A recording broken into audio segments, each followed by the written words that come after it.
हाँ, तो क्लाउज वैसे शब्द समूह को कहा जाता है जो किसी भाग का अंश हो और जिसमें एक सब्जेक्ट और एक फिनाइट वर्ब हो। क्लाउज वैसे शब्द समूह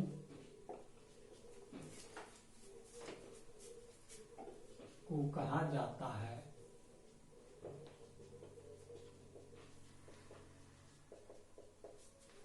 जो किसी वाक्य का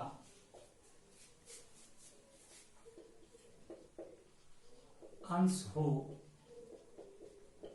और उसमें एक सब्जेक्ट और एक फिनाइट वर्ब हो।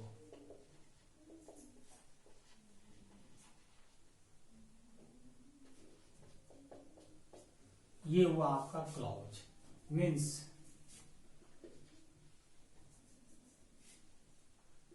It is A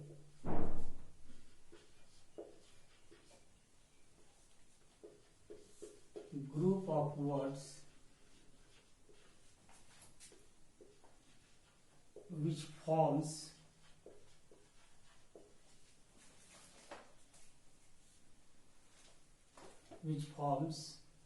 of a subject, which forms of a sentence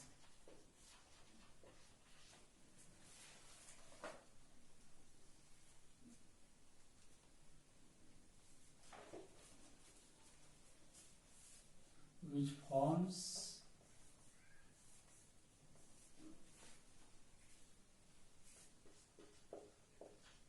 part of a sentence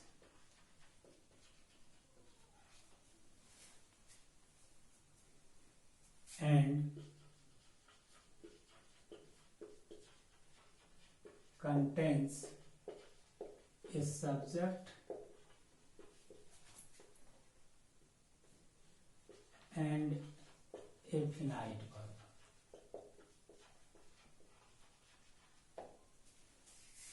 There are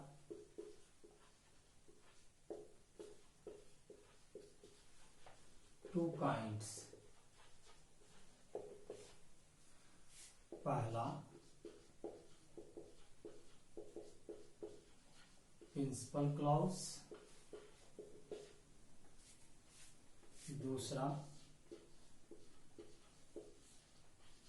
subordinate clause. तो आपको इसमें फिनाइट वर्ब समझना होगा। फिनाइट वर्ब क्या है? वह वर्ब जो सब्जेक्ट के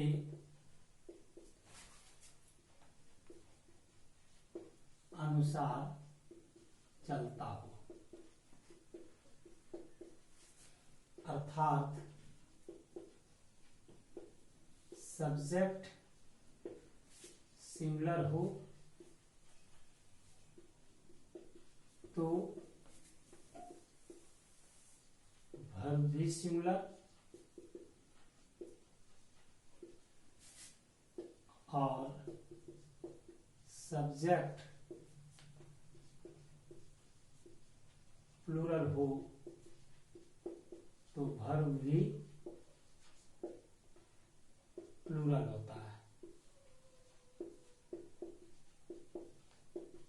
जैसे he eats a mango,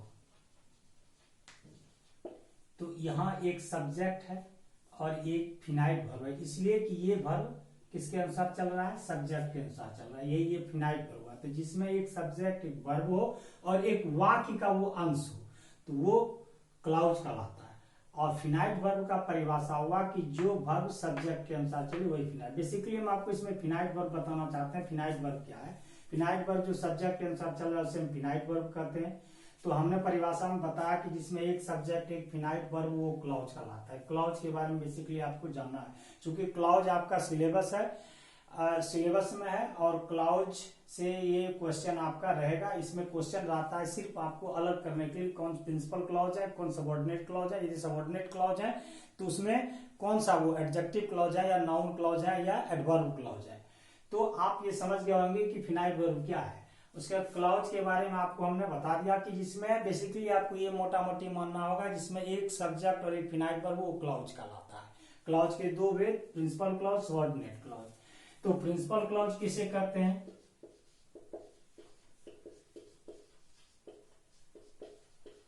principal clause means हुआ ऐसा क्लॉज जो अर्थ के लिए बिल्कुल स्वतंत्र हो, यानी दूसरे पर निर्भर नहीं कर रहा, उसी को प्रिंसिपल यानी स्वतंत्र वाक्य, यानी the clause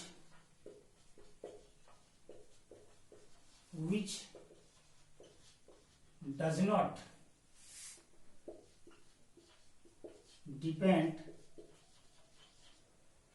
on another clause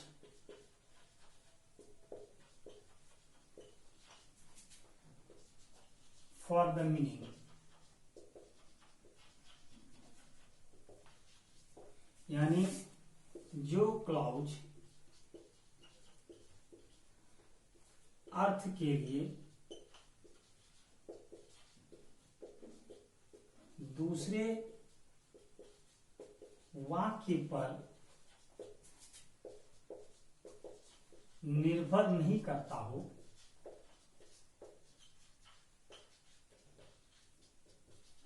तो पीसी मीन्स प्रिंसिपल क्लॉज कहलाता है। ये आपका हुआ प्रिंसिपल क्लॉज। अब हम आपको लेके चल रहे हैं सबऑर्डिनेट क्लॉज।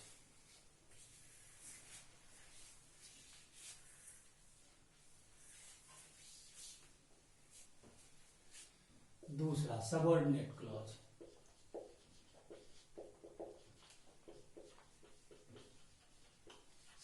सबऑर्डिनेट क्लॉज क्या हुआ? The clause which depends on another clause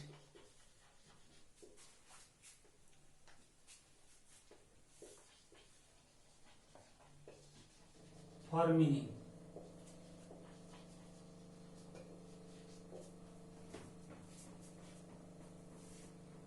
is called SC। यानी वह वाक्य जो वह क्लॉज जो अर्थ के लिए दूसरे वाक्य पर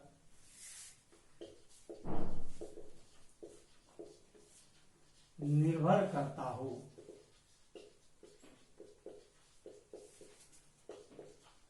क्लॉज कहलाता है।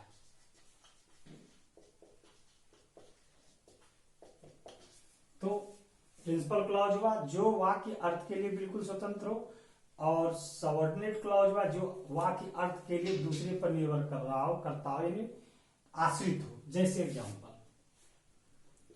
If you go to Delhi you will see the red fort. यहां देखिए दो वाक्य है, if you go to Delhi, दूसरा है you will see the red fort.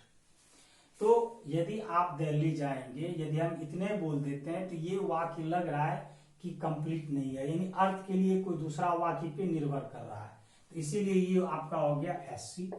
और आप लाल किला देखेंगे, ये वाक्य क्या हो गया? स्वतंत्र है। चूंकि ऐसा यदि आप लाल किला देखेंगे, ऐसा बोलेंगे तो इससे लगता है कि यह स्वतंत्र है, किसी वाक्य पे निर्भर नहीं कर रहा है, इसलिए ये पीसी हो गया। तो ये SC और पीसी। बेसिकली आपको पहले क्लॉज के बारे में जानना है, चूंकि यहां भी देखिए एक सब्जेक्ट एक वर्ब, यहां भी सब्जेक्ट यहां भी वर्ब, ये भी क्लॉज है, ये भी क्लॉज है। तो ये कौन सा क्लॉज हुआ? चूंकि ये दूसरे पे निर्भर कर रहा है इसलिए SC है, ये निर्भर नहीं कर रहा है इसलिए पीसी हुआ। SC that is subordinate clause, PC that is principal clause. अब आपको जानना होगा कि सबऑर्डिनेट क्लॉज के कितने भेद हैं।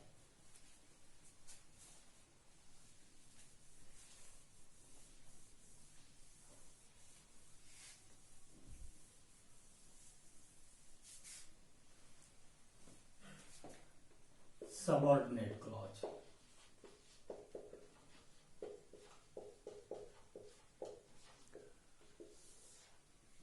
इसके तीन विध हैं। देयर आर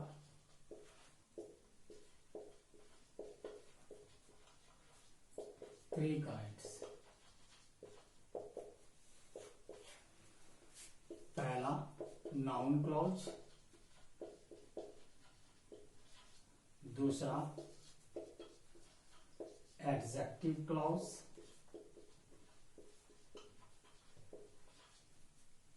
तीसरा एडवर्ब क्लॉज।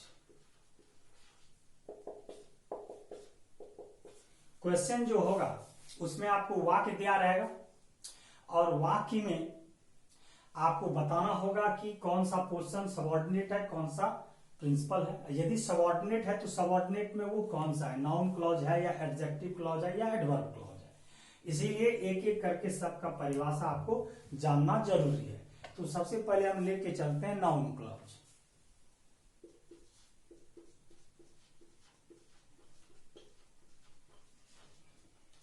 तो कह रहा है कि नाउन क्लॉज किसे कहते हैं, कह रहा है वह क्लॉज जो वाक्य में नाउन की तरह कार्य करता हो उसे नाउन क्लॉज कहते हैं। नाउन के जैसा कार्य करता हो नाउन क्लॉज कहते हैं। वह क्लॉज जो वाक्य में नाउन के जैसा कार्य करता हो, एनसी मीन्स नाउन क्लॉज कहलाता है।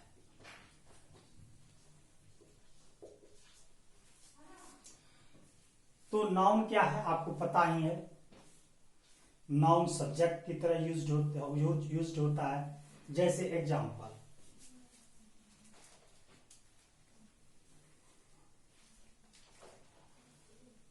what he say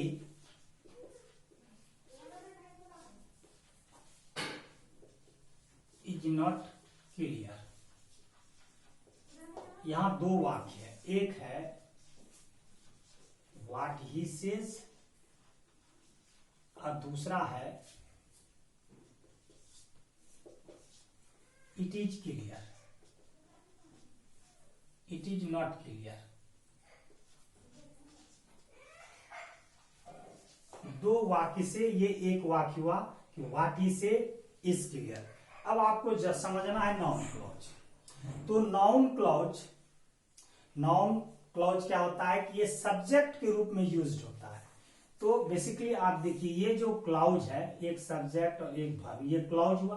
ओके, जब ये क्लॉज हुआ तो ये क्लॉज किस रूप में यूज हो रहा है, तो सब्जेक्ट के रूप में यूज हो रहा है। कैसे, तो यहाँ वर्ब है, वर्ब के पहले ये सारे शब्द समूह आ रहे हैं, ये क्लॉज आ रहे हैं, इसीलिए इसका प्रयोग किस रूप में हो रहा है, तो सब्जेक्ट के रूप में हो रहा है।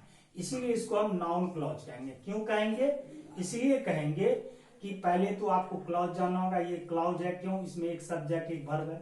जब ये क्लॉज है तो ये सारा क्लॉज किस रूप में यूज हो रहा है, तो नाउन के रूप में हो रहा है। क्यों, तो वर्ब के पहले आया, ये हुआ नाउन क्लॉज। और दूसरा जो ये है इट इज क्लियर, ये पीसी हो गया। तो ये हो गया आपका एससी में noun clause. NC means subordinate clause में ये नाउन क्लॉज हुआ और ये आपका पीसी हो गया, प्रिंसिपल क्लॉज हो गया। तो नाउन क्लॉज के बारे में आपको पता चल गया। अब एडजेक्टिव क्लॉज के बारे में आपको हम बताते हैं। अब दूसरा जो भेद है वो क्या है, एडजेक्टिव क्लॉज।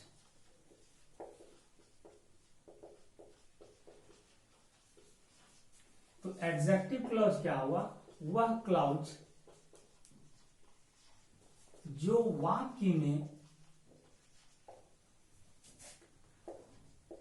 एडजेक्टिव के जैसा कार्य करता हो।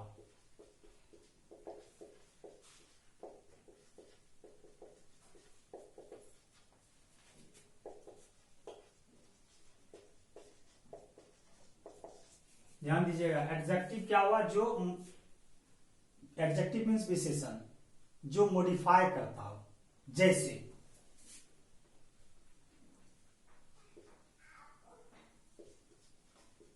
His the student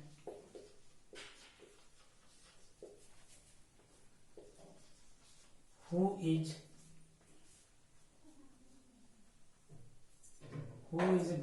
is intelligent।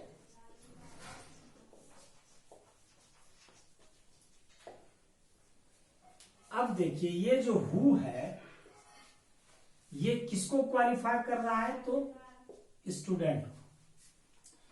तो बेसिकली क्या कर रहा है कि वह क्लाउज जो वाक्य में एडजेक्टिव के जैसा कार्य करता हो, ये सारा देखिए ये क्या ये क्लाउज है जो किस रूप में कार्य कर रहा है, एडजेक्टिव के रूप में कार्य कर रहा है। किसकी व्याख्या बता रहा है, तो ही इज द स्टूडेंट, या वैसा विद्यार्थी जो बहुत तेज है।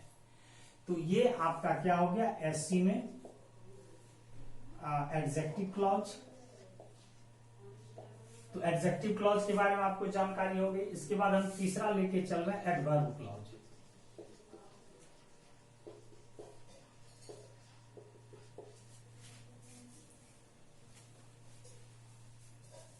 अब एडवर्ब क्लॉज किसे कहते हैं, तो वह क्लॉज जो वाक्य में एडवर्ब की तरह कार्य करे, एडवर्ब क्लॉज कहलाता है।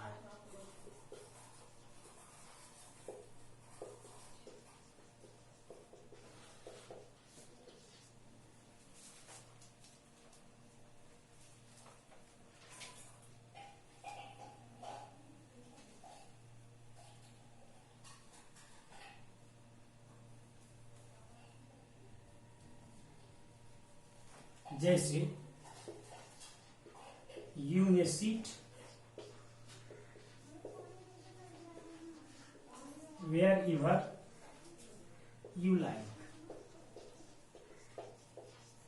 ध्यान दीजिएगा, ये जो है वेयर एवर यू लाइक, ये एससी में एडवर्ब क्लॉज है। क्यों, तो जहां आप पसंद करेंगे, किसकी व्याख्या, आप बैठ सकते हैं जहां आप पसंद करेंगे, वर्ब की व्याख्या कर रहे हैं। एडवर्ब क्या हुआ, क्रिया विशेषण। तो ये जो आपका क्लॉज हुआ कि वेयर एवर यू लाइक, ये आपका एससी का एडवर्ब क्लॉज है, जो कि किसकी विशेषता बतला रहा है, यहाँ सीट का। तो ये आपका हुआ क्लॉज के दो भेद, principal clause, subordinate clause. Principal clause हुआ जो अर्थ के लिए स्वतंत्र हो, और सबऑर्डिनेट क्लॉज हुआ जो अर्थ के लिए स्वतंत्र नहीं हो। एग्जाम्पल भी हमने बता दिया। एडवर्ब क्लॉज के तीन भेद, पहला नाउन क्लॉज जो बोले कि वह नाउन के जैसा कार्य करता, एडजेक्टिव क्लॉज एडजेक्टिव की तरह कार्य करता, और एडवर्ब क्लॉज एडवर्ब क्लॉज की तरह कार्य करता। तो ये आपका हम एक एक करके तीनों का भेद हम आपको एक्सप्लेन कर दिए। अब एक एक करके हम जो है नाउन क्लॉज पे चलते हैं। तो आज का क्लास यहीं तक हुआ। हमने क्लॉज के बारे में पूरा इंट्रोडक्शन हम क्लॉज के बारे में दे दिए, क्लॉज को हम डिफाइन कर दिए। अब इसके हम एक एक करके जो भेद है उस भेद को हम डिफाइन करेंगे। अभी आपको उतने समझ में नहीं आएगा, जब भीतर आप पूरा जाएंगे तो क्लियर आपको होता चला जाएगा। ये बहुत महत्वपूर्ण है। और बेसिकली हम आपको ये कह देना चाहेंगे कि इस लॉकडाउन के समय में पढ़ाई पर आप ज्यादा फोकस करेंगे।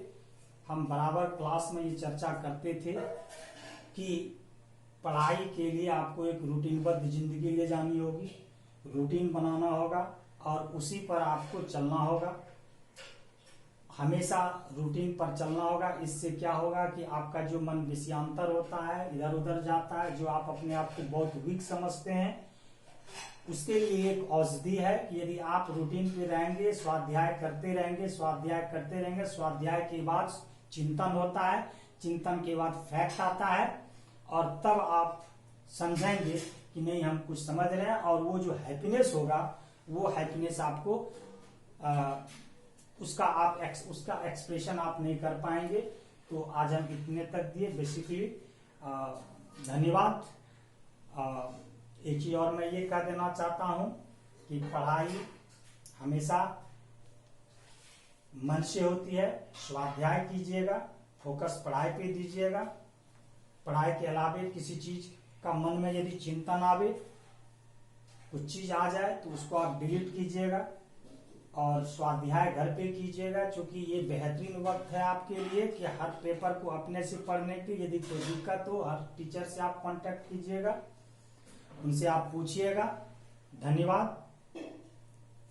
शायद हमें लगता है कि आपको जरूर आप इसको लाइक किए होंगे और सब्सक्राइब करना भूलिएगा नहीं। धन्यवाद।